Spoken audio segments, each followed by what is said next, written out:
I'm Jaclyn. And I'm Courtney, and this is Caffeinated Crimes. Welcome back to our part 2 episode.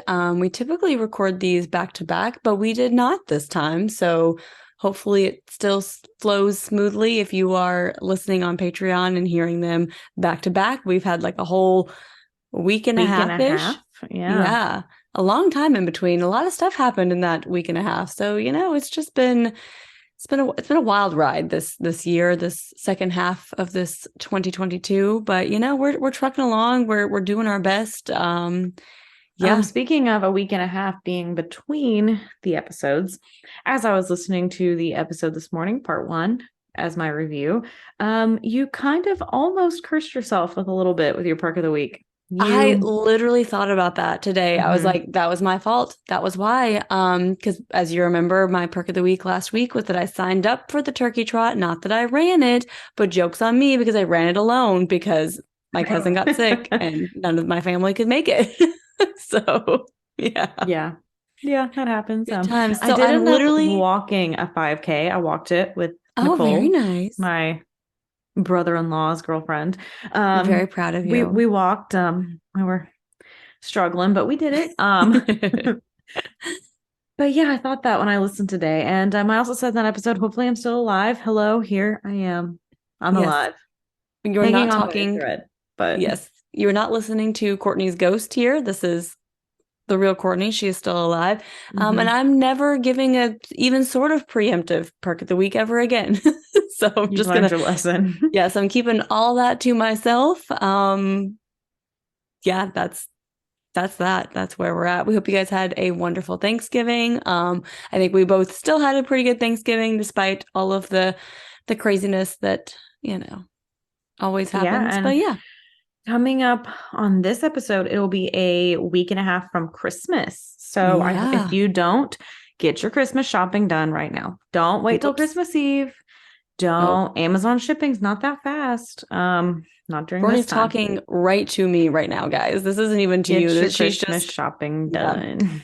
I'm working on it. I also have this problem where I'm trying to update my daughter's Amazon wish list, but then I'm like, oh, I really like this. Let me buy it.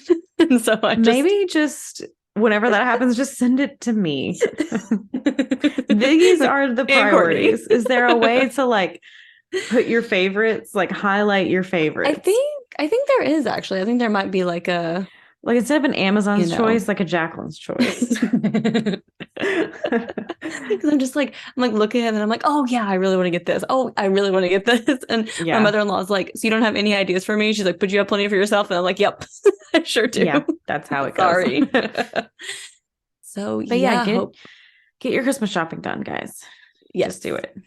Do it. So we have a few updates because again, it's been a while since we recorded. So during the week of Thanksgiving, a little bit before, there was a shooting in a Walmart in Chesapeake, Virginia. So the shooter, Andre Bing, was actually the like manager / supervisor of the Walmart, and he did come in and he shot a few workers. It was Lorenzo Gamble, Brian Pendleton, Kelly Pyle, Randall Blevins, and Tynika Johnson. There was also an unnamed 16-year-old who was also murdered. So he did murder all of them and then ended up shooting himself as well. I don't know if they really know motive since he did shoot himself, but just so tragic, like right before Thanksgiving to just murder all these people. And like, I mean, one of them was a 16-year-old. And it's like, you're just working at the grocery store. Like you said, the week of Thanksgiving, you're in the break room and your manager just walks in and shoots all of you. Like, yeah, just absolutely horrific. Yeah, and also speaking of other mass shootings, we have another mass shooting in an LGBTQ nightclub, which happens way too often. Far too often. Yeah, I think this was before the Chesapeake one. I believe this happened before that. I believe so as well. Yeah. But it was at a nightclub in Colorado Springs, which was scheduled to have like a drag show the next day. And so at least 19 were injured, and then there were several who were also killed. So those who were murdered were Daniel Aston, Raymond Green Vance, Kelly Loving, Ashley Paw, and Derek Rump. And again, 19 others that were injured, and was a very, very clear hate crime. just, again, so tragic. And I believe there was a man there who ended up stopping the shooter. yes. So while it was so tragic, that guy did help to, because wasn't he like there with his wife and like daughter and just like, did I make that up? So Thomas James, who is a petty officer, second class in the Navy, and also Rich Fierro, who is a veteran of the Army. Both of them kind of worked together to stop the shooter. So James like pushed the rifle out of the shooter's reach, while Rich like hit him like with the handgun that the shooter had brought into. So basically like took his own weapons and they were able to stop him with that. So good for them. Yeah, so heroic and already so much loss, and if they hadn't intervened, like how much more would it be? Yeah, absolutely. And then on November 13th, there was actually 4 University of Idaho students who were stabbed in their off-campus house. And that was Kaylee Gonclaves, Madison Mogan, Zaina Kernodle, and Ethan Chapin. So the 3 girls did live there. And then Ethan was one of their boyfriends. And there were 2 other girls who did live in the house. They were unharmed, like they were not attacked, and the dog wasn't either. So they're very odd for someone to come into this house. It looked like there was no sign of a break-in, but it was kind of known as like a party house. So a few people may have known the code or had a key. Like that can kind of happen with a lot of those off-campus houses. They're still trying to find a suspect at this time for who did that, who came in and just stabbed these 4 students. And if you just happen to live in Idaho and know who did it, please go give the information to the police. But hopefully they're able to figure out like what happened to them. Yeah, like just absolutely insane and just so tragic. And again, just these people so young, like out doing everyday ordinary things, like hanging out at your house, like that you live in for college. And yeah, just so much violence. And yeah. Well, now that you're thoroughly depressed, it's not going to get any better. It is not. It's not. It's all downhill from here. But So last week in part 1, we told you about who Pat Tillman was as a person. We talked about his early life, his time playing in the NFL, his decision to join the Army, and kind of, his time in the Army up to this point. We also talked about how he was starting to kind of be kind of bitter towards the war and wasn't really aligned with, the ideals anymore of like what was happening there. Kind of had a different viewpoint at this point than he did when he joined the Army. So on April 22nd, 2004, the convoy that he was in rolled out, and usually Rangers did not travel during daylight hours in order to reduce danger from remotely detonated bombs, but headquarters did insist that they clear the area immediately in order to stay on schedule. So this was kind of unusual, but you're doing what you're told. A lot of the soldiers weren't really like happy about this, but you do have to follow orders. You don't really have a choice. And 95% of IED attacks happen during the day. So like this is, again, not usual behavior and could be very unsafe. So while they were out traveling, one of the vehicles broke down. So now they had to make a decision like how to get it out where a wrecker could like meet them and tow it. So an Afghan from the village approached one of the platoon's interpreters to say that if the Rangers paid him, he would tow the Humvee with his Jenga truck. So Jengas are 5-ton diesel rigs that are used to transport everything from rice to firewood to opium. And they did decide to hire the Jenga driver, and now they have to decide like how to proceed. So one of the options was to split the platoon, but the platoon leader, First Lieutenant David Youthlot, and I apologize if that pronunciation is not correct, he was strongly opposed to splitting it up, as were like many of the non-commissioned officers, and Captain William Saunders was also opposed to this idea. However, it was now at 3 p.m. and Major David Hedone was getting impatient. So the damaged Humvee had delayed the mission by 2 full days at this point. So Captain Saunders asked Major Hedone what he should tell Youthlot to do. And Major Hedone said like, hey, we can't have an entire platoon like brought to a stop for one broken vehicle. So after this, Captain Saunders believed he was told to split the platoon. So Youth Lot was now ordered to split the platoon and move on. And he received this order at 4 p.m. So he emailed back and reiterated his objections and like how dangerous it would be to split them up, especially because it's getting dark soon. And he was told that the men should arrive at Mana and watch over the village through the night and then begin clearing operations in the morning after the other half of the platoon had delivered the Humvee to the pavement and then join them at Mana. So Youth Lot kept trying to push back on the orders, but unfortunately it reached a point where he's like, I have to do what I'm told and move on. Yeah, he's like, we shouldn't do this. We shouldn't do this. And it's like, my higher ups are telling me to do this. Like, yeah, it's like it reaches a point where it's like, there's nothing else you can do about that. Mm-hmm. So Youth Lot tells the men the mission and starts to get them ready to move and to split. So Youth Lot took command of Serial 1, which was the element headed for Mana. So he assigned Godek to take charge of Serial 2, and they would escort the Jenga truck with the Humvee in tow. So 6 vehicles in Serial 1 left around 6 p.m., and Pat Tillman was in the Serial 1 convoy. Kevin Tillman was in the Serial 2 convoy. And as Serial 2 was driving, they heard a loud explosion. They thought it was an IED. So as they had been trained, they stopped and dismounted, but then soon after, they realized they were actually getting hit with mortars. So now they're telling everyone to like hurry up and go because it's not an IED. So like get out of here, keep moving. However, they could not move because the Jenga driver was at the front of the line and the driver was still outside, like cowering beneath an overhang. So the Rangers had their weapons prepared while someone tried to get the driver back in the car. Then the convoy drove as fast as possible to get out of the area. So while this was happening to Serial 2, Serial 1 was able to hear the explosions and the gunfire. So 12 of the 20 Rangers in Serial 1, including Pat, scrambled out of the vehicle and hurried toward high ground, overlooking the mouth of the Narrows to provide covering fire for Serial 2. So more gunfire is now ensuing.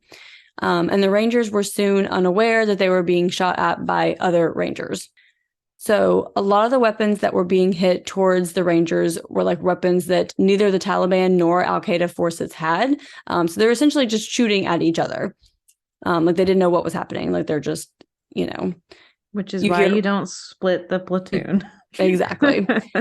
Exactly. So soon they were ordered to cease fire because all they're doing is like kicking up dirt and making it difficult to see. And now Serial 2 was able to start moving again.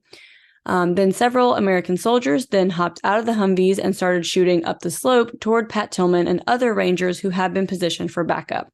They tried to wave down to signal like, hey, like we're friendly and like get their attention. And they said it wasn't like a lot of shooting and they weren't being too serious with it. And they thought it was just a mistake. And Pat and another Ranger shouted ceasefire a few times and the shooting petered out. So they're like, okay, like they heard us, everything's fine. So they loaded their vehicles again and Serial 2 started moving. And when they rounded the corner, Greg Baker noticed an AK-47 muzzle flash to his right side.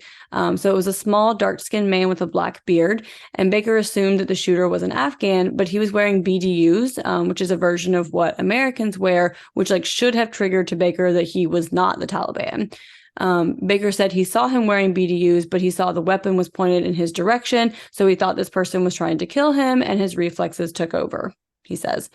He then shot at him 6 times, and no more than 3 seconds passed between him seeing the man and firing those 6 shots. And this man was not an enemy fighter. He was 27-year-old Sahid Farad, and he had been with Pat Tillman and another Ranger, Brian O'Neill, and he had been trying to protect Baker and his men, not shooting at them. Like he was like covering for them, not at them.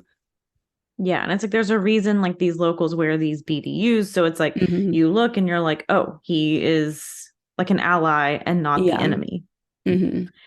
So Colette Sire, driving around a corner, saw 6 vehicles of Serial 1 parked 300 yards ahead, and he saw 4 Rangers and tried to yell like friendlies on top to like prevent his colleagues in the Humvee from like doing anything stupid. But he was a split second too late. So the other soldiers had started firing and he kept trying to yell ceasefire, but like obviously they can't hear him basically over the sound of their guns. So hundreds of bullets were being directed at the boulders where Tillman and O'Neill had taken cover. So eventually O'Neill threw his weapon down thinking they would stop firing at them. He's like, maybe if I just like throw my gun, they're like gonna stop and think I'm like giving up or whatever. Like they'll see that I'm not like actively shooting back at them. But it didn't stop. So O'Neill just curled into the fetal position and began to pray. He's like, I didn't know what else to do. I'm just gonna lay here because they won't stop shooting at me. Yeah. So more vehicles from Serial 2 are showing up, and they see Baker and his Humvee shooting. So some reported you're like supposed to follow the lead. So they trusted Baker, and they're like, okay, like he's shooting, I should shoot. I'm going to start shooting now. But others were saying like when you pulled up, they were like, it's very obvious these are fellow Rangers. Like it, they're trying to tell the others like ceasefire. They're like, it's very obvious. It's not that dark. You can see they're like Rangers. They're wearing the same clothes as us. Like, Yeah. it's very obvious. Like if you pulled up and like thought for 2 seconds. Yeah. And many just called the soldiers in Baker's truck trigger happy. They were like, they just wanted to shoot and just started shooting. So from the time that Baker killed Syed until the shooting ended, not much more than a minute had elapsed, 2 minutes at most. So when the shooting began, Pat tried to calm O'Neill, and then Pat then raised himself off the ground high enough to huck a smoke grenade, hoping to signal to like Baker and his men they were shooting at American soldiers, like, it's a smoke grenade, like, that's something we have, like, it's us. Yeah. What are you like, doing? hello? After this, Pat and O'Neill stood up thinking everything was good, but within moments, the Rangers and Baker's truck began firing again. So 10 or 15 seconds later, O'Neill noticed that Pat's voice was different. He thought he'd possibly been shot. And Pat had taken one or more shots to his chest plate of his body armor. And they said the blow can be so sharp, it could feel like a jackhammer striking your sternum. So it's like very protective, but like it will hurt when it hits. Yeah. Yeah, like bulletproof vests, like they will save your life, but like you will still get injured. It's not, just like this magic like bounces off and then you're fine. Like it definitely still will injure you. Yeah. And he began to yell, "What are you shooting at? I'm Pat Tillman. I'm Pat fucking Tillman." But his angry cries, however, were either not heard or ignored. So Trevor Alders pulled up in his vehicle and saw Baker shooting at the area. He said he didn't really see much, but just joined in the gunfire. He's like, "Oh, you're shooting. I guess I'll start shooting." I'm seeing a pattern here. Yep, just not thinking, just shooting. So Alders brought his weapon to his shoulder and shot. So 3 223 caliber bullets pierced the right side of Pat's forehead just below his helmet. He was killed instantly. The bullet fragments had obliterated much of his cranium. So after this, O'Neill threw himself on the ground and just tried to press his body like into the ground. And he saw a lot of blood and tissue when he looked over. And at first he was like, thought he had been shot and just like was in shock and hadn't realized it. But then he realized Pat had been killed. So he started yelling for help. So Baker's Humvee came to a stop behind the parked vehicles of Serial 1 at 6:48 p.m. And the firefight ended, and it had only lasted 14 minutes. So all of this shooting, I'm sure it felt like a lifetime, especially for Pat and like Brian, was only 14 minutes. Yeah. Most of the Rangers and both serials were deaf from all the gunfire. And once they could hear again, they heard O'Neill hysterically screaming. He was covered in blood and brain matter, and his helmet was off, and his gun was on the ground. And he was screaming, "It was our guys that did it. They fucking killed him. We were waving our arms. How did they not know we're here?" So Kevin's vehicle was one of the last ones to pull up. And so at that point, they're asking for a Skeedco. I might be saying that wrong. But it's like a lightweight plastic like bag kind of thing. And it's for evacuating casualties. So like people know what they are used for. And so Kevin's like, "Well, who got hit?" And they just told him that they didn't know. And when Jason Parsons asked, they quietly did tell him it was Pat. Kevin said he was a little suspicious when he was told they didn't know. And he just had this weird feeling because he was like, Pat is just this loud guy. And like, I hadn't heard his laugh or any sign of him since he arrived. Like he was just such a big presence that you always kind of knew when he was around. Yeah. So Kevin asked Parsons where Pat was, and Parsons ignored him a few times. And then he decided to tell him. He said, "I don't want to be the one to tell you this, but your brother's dead." And that is how Kevin found out that Pat had been killed. And Parsons didn't know yet that like Pat had been killed in friendly fire. And so he hadn't told like Kevin that part yet either. So Kevin doesn't know that part, just that Pat had been shot. Yeah. So 10 and a half hours after he was shot at 5 p.m. Pacific time, an Army Master Sergeant told Marie that Pat had been killed. And she asked if Kevin was okay. And she also asked how he died. And she was told, "We don't have any of that information right now, but it was from a gunshot wound to the head, and it was during an ambush." So the army was now on their way to notify Pat Sr. and Dannie. So at this point, they had gotten divorced, and Marie really didn't want Dannie to be alone when she found out. So she was trying to like call ahead and find someone who could be at the house for when the army showed up. But Dannie did start to feel suspicious and called Marie. She asked if everything was okay, and Marie did tell her that Pat had died. So Marie's parents and sister did fly up to be with her after they learned of Pat's death. And Kevin was flown to the Tactical Operations Center, and he met with Hedone and was obviously very upset. And he said, I want revenge on the ambushers. Like, you have to avenge his death. Like, whoever did this, like, needs to pay. And Hedone assured Kevin that whoever was responsible would pay dearly, but this would be the first in a very long string of broken promises and self-serving lies to the Tillman family. So Captain Richard Scott was ordered to investigate Pat's death. Many suspected it was by friendly fire because many people who were there, like, saw what happened. And many were told to not discuss it and to try to take like extraordinary lengths to just prevent the Tillman family from learning the truth of how Pat died.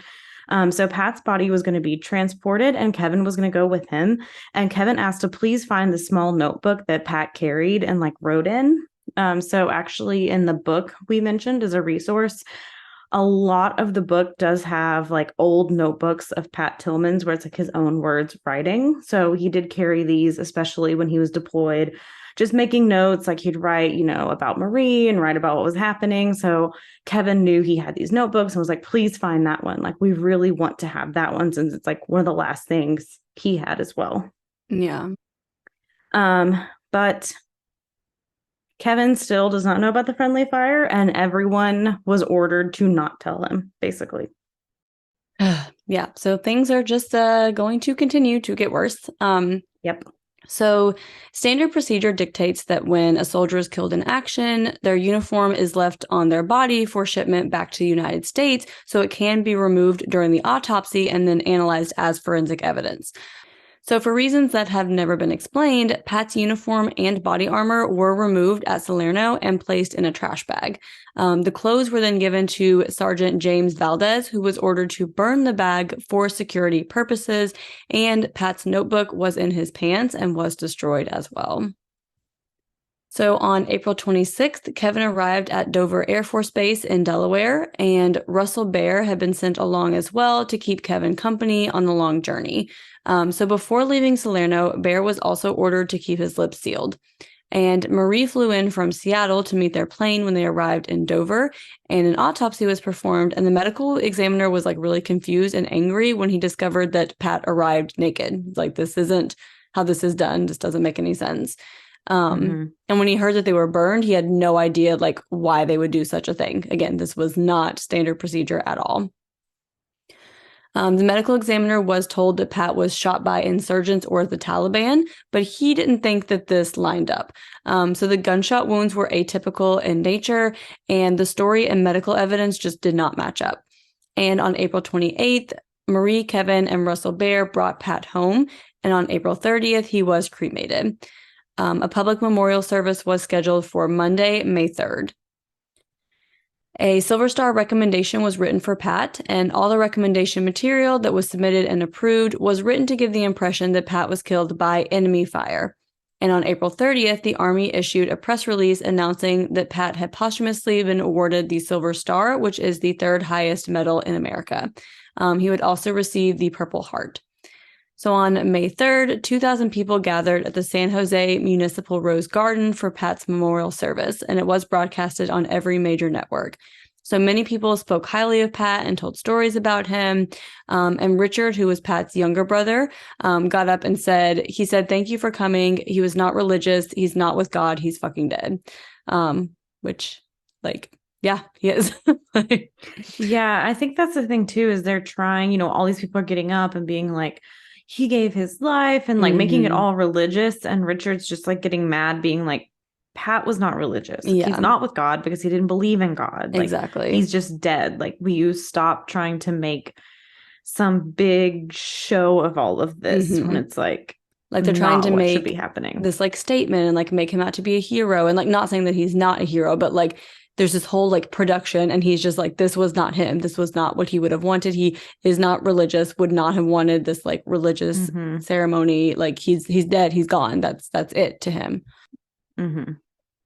So after the memorial, Russell came to the Tillman house, and Patrick Sr., who is Pat's father, asked him to tell him the story of what happened. And they said Russell just seemed very like upset and rattled and like didn't really want to tell him anything. And his dad was very upset because he's like, they're supposed to be so close, yet he's not going to tell me what happened. So after this, Russell was just furious that the Army had forced him to lie to Pat's family and friends. And when he was ordered to return to Fort Lewis, he went AWOL instead and decided to stay with his grandparents. So he's like, I just cannot handle this, like the orders that I was given. And so I'm going to go AWOL now. Especially having to like know what happened, knowing he was killed, not in friendly fire. I mean, not by enemy. Yeah. Like they're telling everyone that it was friendly fire, and then having to look his parents and his brothers in the face and be like, I don't know what happened. Like, yeah, that'll fuck you up. Yeah, definitely. So on May 8th, the investigation was finished, showing that Pat had died by friendly fire, and the report was expunged. So the rest of Pat and Kevin's platoons returned back to the United States and now knew that like they would need to tell Kevin and the Tillman family what really happened. And again, over 600 Rangers knew what happened. So like there's going to be no way to keep this secret long term. Like you're not going to get 600 people to not reveal this. So on May 24th, Kevin was told that Pat had been killed by friendly fire by fellow Rangers. So Kevin went home and revealed to Marie what they told him. And on May 28th, Kevin and Marie planned to fly to Pat's parents so they could tell them. However, the news had been leaked to the media. And so Dannie found out from them when they called and asked for a statement, which is just so fucking disgusting. Yeah. So the Tillman family was invited to Fort Lewis on June 16th to receive a briefing on the conclusions of their investigation. And the presentation took 3 hours. The Tillmans asked if the soldiers responsible would be court-martialed, and they were told they didn't know. They gave them some of the paperwork from the investigation, but so much had been redacted, like you couldn't even really put it together. Like most of the lines were marked out, all of the names were removed. So like, this doesn't tell me anything. Yeah, if you watch the documentary also, or the documentary, like they'll show pictures of it, and it's literally like you'll just see lines, and it's like, she said lines, like literally it's just nothing, basically. Pointless. So Dannie said when they first heard about this accident, she felt so sorry for these men who had to live with this tragic accident. But then after reading through the paperwork, she like started to get more suspicious and was like, this is more like gross negligence. Like this doesn't seem like an accident. So when the Army did announce the disciplinary action that would be taken, they were stunned. So Major David Hedone and Captain William Saunders each received nothing more than a written reprimand. That's it. Just a little slip of paper that's like, don't do it again. What? You messed up. Don't do that. So Staff Sergeant Greg Baker was released for standards. So basically expelled from the Rangers and sent back to just like the regular Army. And 3 machine gunners in Baker's Humvee also were expelled from the Rangers to the regular Army. So Lieutenant David Youthlaw was released for standards and received a verbal reprimand. And a lot of the Rangers were also upset because they felt that Youthlaw had been scapegoated because they punished him for splitting the platoons. But as we mentioned earlier, like he tried multiple times, like to resist this and to say that this doesn't make sense, but he received orders that he had to follow. So it's like a lot of people didn't really agree with the way that he was punished. Many also disagreed with the Baker and the shooter's punishments because they didn't believe that they had purposefully killed Pat and Farhead, but that they were responsible for their actions and should be held more accountable. Yeah, it's like you're just kind of getting a slap on the wrist. Like maybe you didn't necessarily set out for murder, but you also were extremely negligent, and now you're just going to the Army where you can do it again. Exactly. Yeah. So on September 19th, during the halftime of the New England Patriots and the Arizona Cardinals, which was played in Tempe, the Cardinals honored Pat with a halftime ceremony.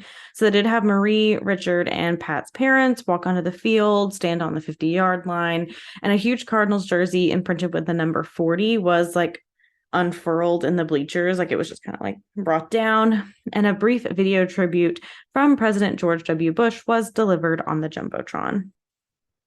So Dannie was very unsatisfied with the conclusions the Army came to, and so she did compile a list of questions the investigation failed to answer, and she sent it to Senator John McCain. So Dannie set her mission to figure out what really happened to her son and to discover like why the Army lied to her family, like, and the nation. Like, why are they lying? What are they covering up? Like, what's happening? So on November 8th, Philip Kinzinger appointed Brigadier General Gary Jones, the commander of the Army Special Forces, to conduct another investigation to address the new questions that was raised by the Tillman family. So during this, Ralph Kazalark, I'm so sorry, Ralph, but also not too much. Just A little bit. So he became very defensive about the questions raised. So he had told a story about how Kevin requested no chaplain to be involved in the repatriation ceremony because he and Pat were atheists. So he's like, we don't really believe in that. Like, we don't really want that. We don't want that. Yeah, exactly.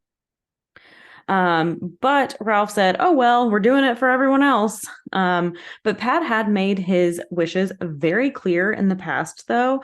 So before deploying to Iraq, Pat had filled out an Army document noting his preferences for funeral arrangements in the event of his death. He declared he did not want a chaplain or a civilian minister to officiate at any memorial service, and all arrangements should be made by Marie.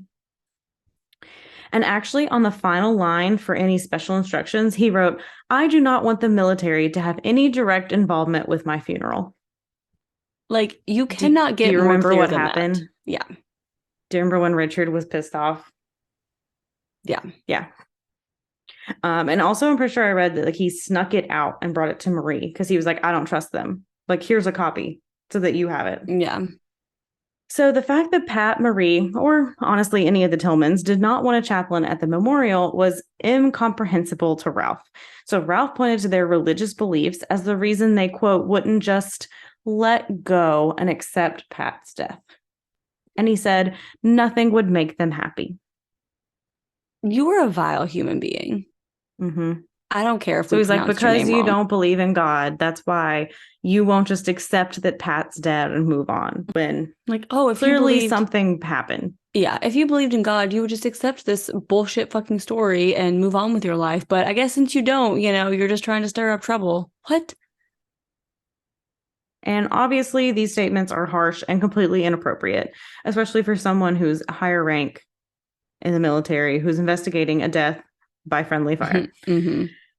So in March 2005, the investigation was finalized. It does detail a more reasonable understanding of Pat's death and the Army's horrible response, but the evidence did not match the conclusion General Jones came to. So that made the Tillman family trust them even less. They're like, okay, now you're telling us a third thing, and we don't trust this either.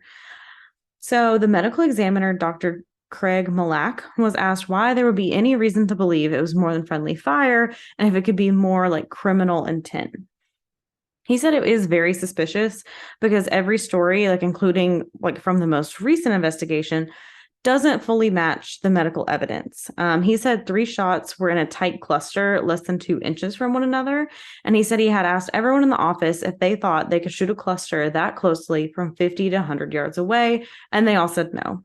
And many said 10 yards away would be more reasonable, which is significantly closer. Yeah. But it appears the type of gun Dr. Malak was evaluating off of was wrong, according to the book I read. It seemed to be coming from like a different squad automatic weapon.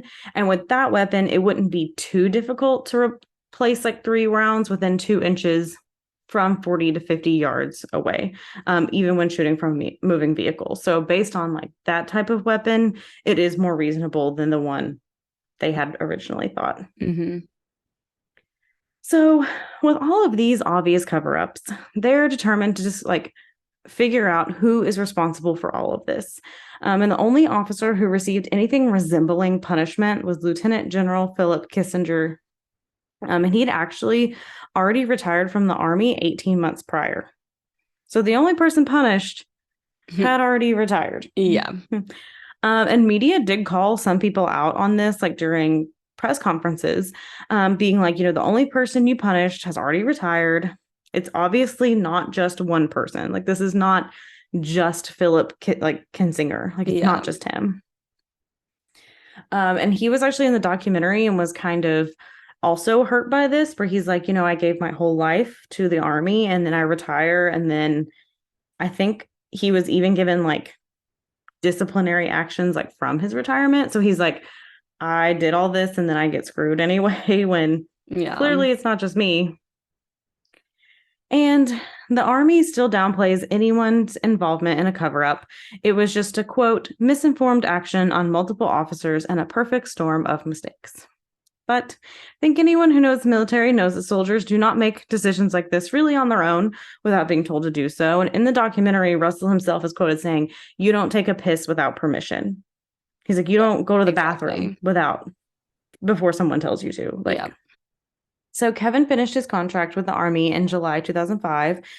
Even though he had to be like next to people who'd hid his brother's cause of death from him. So he continued to serve out his time. He was like Pat, being like, I committed to 3 years. I'm going to do 3 years. And he did kind of go into seclusion once he got out. Marie left Seattle and she moved to New York City. And shortly after his death, Marie, Kevin, and a few more of friends of Pat's established the Pat Tillman Foundation. So the aim is to carry Pat's legacy forward by motivating young people to better themselves and their communities. And they endowed a 2-semester curriculum at ASU called Leadership Through Action. And between 15 and 20 like Tillman scholars are accepted into the program each year. ASU also eventually did retire his number 42.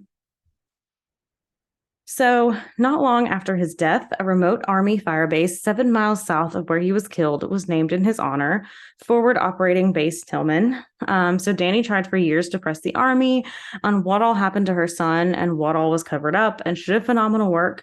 But the Army just kept pushing back and made it harder and harder on her. Kind of in the documentary, they were like, basically, like, she would step up and they would push back the fence. Like, they just kept pushing back the fence, where it's like, she kept going, but it's like they kept making new rules, basically. Doing everything they could in their power to prevent this woman from finding out what happened to her son. Mm-hmm. So Pat Tillman had become increasingly anti-war during his time in the military, and had even told one friend in 2003 that, quote, "this war is so fucking illegal." And he realized the invasion of Iraq was based on lies, kind of also shown with the like Jessica Lynch saving. Exactly. Yeah. So he had made arrangements to meet with the anti-war intellectual Noam Chomsky after his enlistment. So some say his murder was orchestrated because of his vocal anti-war stance. So they're like, maybe because he was such a popular figure and he was being so outspoken on anti-war, they kind of killed him and tried to cover it up. But that is the murder of Pat Tillman that was 100% preventable. 100% preventable. Like, Pat should still be alive today. But if you'd like to help the Pat Tillman Foundation, please donate at www.pattillmanfoundation.org or participate in Pat's Run, which is held in Tempe, Arizona each year. Yeah. Just, so tragic, so preventable, like you said, just disgusting that something like this could even happen and then to be covered up in the way that it was. Like, strategically trying to hide the fact from his family and everyone that this was a friendly fire situation, which also makes me wonder, like, how often does this fucking happen to people who aren't NFL players? I mean, like, if he was not like, this like very famous person, this famous athlete figure, would this have even been brought to light? You know what I mean? Like, and how many times does this happen to people who don't have families who can commit their lives to pushing the Army to figure out what happened? I mean, even in this case, she, Dannie devoted so much time, most of her life, to trying to figure it out, and they still haven't given her the correct answers. And it's still, I mean, I think we can all agree the whole Iraq war is, like Pat Tillman said, made up on lies. So, and I think being there and, you enlist because you think that's the right thing to do and that's what you want to do. And, you decide not to go in as an officer because you want to go in like on the ground level with everyone else. And you have to come to terms with what you're seeing. Like, that is very hard to swallow. And it's just like, it's just horrible. Yeah. So I what have do no you think? Do you words. think he was murdered by the army?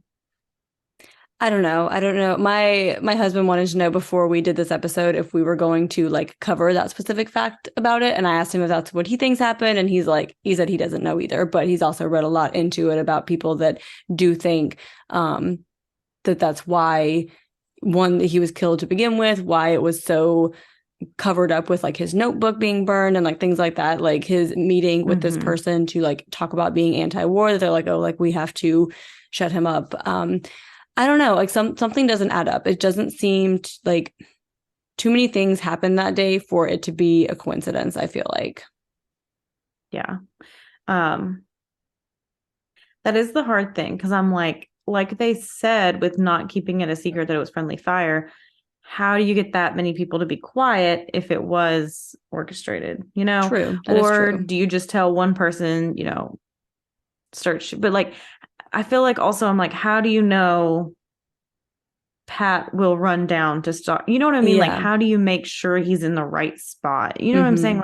Like how is it Things so like perfect? that make Yeah. it be like, how does it all work out exactly as you think it would? Like, how True. do you know a Humvee is going to break down? How do you know mortars are going to be there by the enemies? And how do you know, like, It was a little too like too that's a many. lot of time and Yeah. money and putting other people's lives in danger, when I feel like there may be better ways to orchestrate that. So what do you think it was just like poor like tactical plans all around and like just I think the army is responsible, and I think that they just train soldiers to shoot without thinking. yeah. And I think it's kind of negligence on that, where they're just like, shoot whoever, kill whoever. Like, I Like don't necessarily, because even though Pat Tillman was an NFL player, like Kevin was saying, he's like, but he wasn't like Tom Brady. yeah. Like, he was, you know, he was barely drafted. He barely had a contract. You know, it wasn't like he did have a super, super like high, like, True. you know, where people will believe anything you say, like a Tom Brady or a Pat Mahomes, like people like that now, where it's like everyone knows who they are. Like, people will be like, oh, that NFL player who went to the army. So I don't know. Like, yeah, like you said, like there were so many people. Like, is this a case of like one person made this big mistake, but then it happened because you were taught to blindly follow the person in front of you? Because so many people are like, oh, this guy is shooting here, I need to shoot here too. And it just like kept that's kind of what it coming. sounds like. Like, Greg Baker shot the one guy and started shooting, and then it was like everyone started following in, and other people were like, no, like, don't do that. Like, some people were thinking rationally, and other people like, so it's kind of what they were talking about in the documentary. Is it's like a lot of these guys are like 18, 19-year-olds, and they're like, they don't get deployed just to ride around in a Humvee. Like, they're wanting to shoot. Like, they're wanting to shoot their big guns. They're wanting to do whatever. So you get these kids who are just trigger happy and like, oh, we're shooting, let's shoot. Like, I want to be in the action. I want to be in the fire. So, and like that's what the military like trains you to do, is to not think, is to not like think critically. They train you to follow orders and to do exactly what you were expected to do. And like that's the whole point of like boot camp, is like wearing you down to like where you have no choice, where you can make no decisions on your own, where you are just blindly following what the person above you tells you to do. Like, that's how you end up in this situation. Yeah. So that's my only thing, is like, I would not put it past the army to orchestrate his murder. But if everything happened how they say it did, which a lot of people who are speaking out against the military who were here, like Brian O'Neill, Russell Baer, all of them, if they're speaking out now, why wouldn't you also say, by the way, it was a murder plot? You know what I mean? Like, I mean, maybe it wasn't a plot from that high up. You know what I mean? Like, maybe it was like someone who like worked directly with him, and it was like, oh, this opportunity presented itself. You know what I mean? Like, maybe it wasn't like a grand scheme. Like, it was one of those. I don't know like, if I'd be like, from George Bush down, they were like, kill him. Yeah, like, I could see it being like Greg Baker, or I can't remember his name, another guy who pulled up and started shooting, being like, oh, I do see that's Pat Tillman. This is my opportunity to shoot. Yeah, like maybe it wasn't planned, but it was intentional. And I'm not saying it was. I'm saying this is a possibility that like it could have been something that was intentional and not accidental, but not something that was like this grand plan. It was like, an opportunity that presented itself and they went with it because they had like previously thought about it or, whatever. Yeah, like I could see one of them doing it. I just don't know if it's like orders were given to murder Pat Tillman, basically.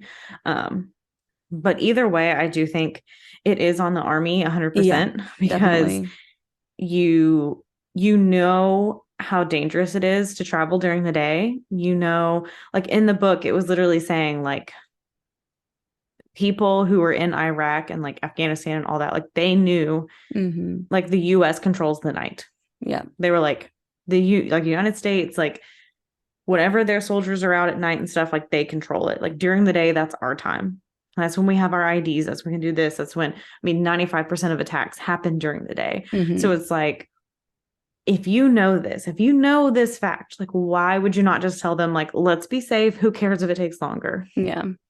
Especially when, like, even Pat was saying, like, oh, they say we're on this big mission to find the Taliban in these villages, and we haven't encountered a single person. Like, it's just small villages. Like, so. And the fact that they so carefully tried to cover it up afterwards, like, I feel like that speaks a lot too. Like, they weren't able to admit their wrongdoing. They weren't able to tell his family what really happened and admit that mistakes were made. It was like, we're going to cover this up and not tell them what happened and tell them it was enemy fire instead.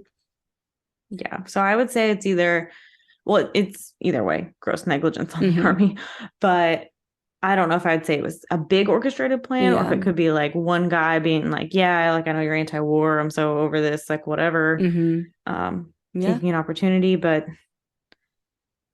just absolutely tragic. And like, how often does this happen? How often is it friendly fire and you don't question it? Yeah, because before this, why would you? Like, why would you believe that that's what really happened? Yeah. So yeah, definitely let us know what you guys think. What are your thoughts on this? What do you think really happened? Would love to chat about it with you. Until then, Courtney, what is your perk of the week? So my perk of the week is officially home, and I had a great week in Florida for Thanksgiving. So we went down to the Villages, which is like a retirement community. And at first I was like, what am I getting into? What's going to be here? And now Courtney's moving in. I don't know about that because there are a lot of Trumpsters down there, but you got a golf cart, so you can just drive away from them real fast. That's true. It was so nice because we could just get in golf carts and like in this community, like they have like golf cart bike lanes. So like on the main road, you have your lane. And then if you need to go somewhere, there's like little paths where you can just like roads where you drive your golf carts everywhere. And that was super fun. Just being like, let's go to dinner. Let's hop in the golf cart and we'll go to the square and go eat food. It closes at 9 p.m. So you better hurry. So, but that was a lot of fun. It's always fun being with my in-laws and just getting to see everyone. And we get to see them again really soon for Christmas, which I always get tired traveling a lot, but it's one of my favorite times of the year when I get to see them and all of that. So that is my perk of the week. Jaclyn, what is your perk of the week? So my perk of the week, as we mentioned at the beginning of this episode, that I had to run my turkey trot alone. But my perk of the week is that I did run my 10K in under an hour. So I'm just like super proud of myself. I've never done that before. I came in at like 59:55, like 5 seconds under the hour. But I was like coming close and I saw like the time and I was like, oh my God, I'm going to make it. I got to sprint. I got to get under the hour. And I did. And yeah, so it was a really nice run. It was great weather. It was a little chilly starting out, but then it, warmed up to like 45, which, 45 and sunny running is pretty good. So, you don't get too sweaty. It's like the perfect running condition. You get hot and then it cools you right off. Perfect condition. Yeah. It really was. It was nice. It was more hilly than I expected though. It was a lot of hills. So that that part was unfortunate, but it was up and down. So, you had to go up, but then you got to go down. So that I'll take that. Risk, reward, reward. Exactly. And they had some snacks at the end. So, that was not, I will say I got very irritated with some of these people getting their snacks. There was like bananas and bagels and they had like protein bar things or whatever. And like, I swear every 3/4 of the people were like holding up the line to like, I don't know if they're looking at calories or macros or ingredients, but like thoroughly examining the back of like 4 different types of protein. And I'm like, just get a damn free snack and get it moving. There's a line here. Just keep going. If you have an allergy, you know better than even try to touch them. Just don't even try. I mean, that's like, and I know 75% of those people do not have an allergy. I know there's not that many, but it's like, okay, if there's one thing you have to look for, okay, yeah, like look at it but like if you know you're gonna have to like thoroughly examine every ingredient, grab the banana that you know you're not allergic to, grab the bagel, like just move on. Come on, it's a free snack. Like you don't need to hold up everybody. Like we're all hungry. We all just ran a 10K. It's Thanksgiving morning. We just want a little snack to tide us over. Okay. Give me the protein bar. Anyway, so yeah. So if you want to tell us about your protein bar, if you want to tell us about what you think of this case, what you think happened. Jaclyn lost her hearing, her AirPod. If you want to tell us what got stuck in my hair too, and I was like, where did it go? It's just like you'll find it tomorrow morning. Yeah, I have very thick hair, guys, and it's getting pretty long, and my AirPod just like got all stuck in there somewhere. Anyway. Yeah, if you want to tell us your thoughts on this case, on what happened, if you want to tell us about your turkey trot, about your time with your family, good or bad, your thoughts on anything, really. If you've been to the villages, did you ride around in a golf cart? Did you meet a lot of Trumpsters? I don't know. Sorry if I'm offending you, but not really. So you can do so on Instagram at Caffeinated Crimes Pod, at Gmail at caffeinatedcrimespod@gmail.com, on Facebook, Caffeinated Crimes Podcast, on Twitter at Caff Crimes Pod, that's CAFF Crimes Pod. We're on TikTok and YouTube at like Caffeinated Crimes something. And then if you feel so inclined to get, I think we have 28 bonuses out now. Look at us go. Quite a bit of bonuses. If you want to listen to those and see like just any of our backlogged content, you get access to Discord, quarterly gifts, all that. You can see all our tiers there. You can go to patreon.com/caffeinatedcrimes. And as always, we appreciate any reviews that you can leave us. Apple Podcast is the best because that helps us with ratings and, visibility and that sort of thing. But, Spotify, Google Play, I don't know if they have a star rating system, but anywhere where you can just like say that we were great. We appreciate it. It helps us out. Yeah. But in the meantime, go have a cup of coffee. And don't commit a crime.